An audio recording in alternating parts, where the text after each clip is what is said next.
Other than MAGA, it's probably the most famous acronym of the Trump administration. But now DOGE, or the Department of Government Efficiency, no longer exists, at least not as its own entity. Instead, the department, first headed by Elon Musk, is being absorbed into the Office of Personnel Management.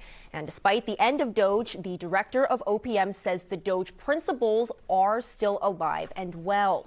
As News 4's Paul Wagner reports, it is an ending that comes months ahead of schedule. Elon Musk once boasted he could save the government $1 trillion. And even back in May, when his time as a special government employee was ending, Musk maintained DOGE's work was just beginning. This is not the end of DOGE, but really the beginning. But over the weekend, OPM confirmed to NBC News DOGE was no longer a consolidated unit, and in a statement said DOGE as a centralized entity in USDS has been replaced with institutionalizing the DOGE objectives at the individual agency level. Efficiency remains a core objective of the Trump administration. In addition, OPM Director Scott Kupar attached a letter to a post on X in which he explained in detail the new hiring procedures in the federal government. He also said the president set a target of 4 reductions for every new hire into government. We exceeded this goal.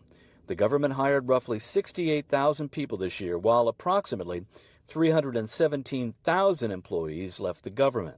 DOGE's work became highly controversial when it targeted long-time government agencies, slashing budgets and jobs and leading to protest. The official DOGE website says it found $214 billion in savings. This fight is about hardworking people versus the billionaires who want to squeeze more and more and more money out of them.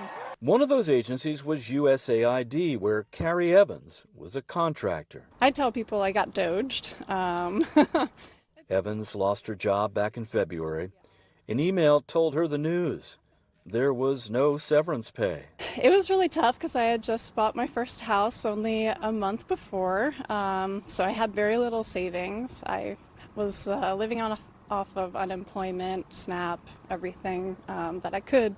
Evans says she has since found work with a nonprofit, but has taken a $20,000 pay cut.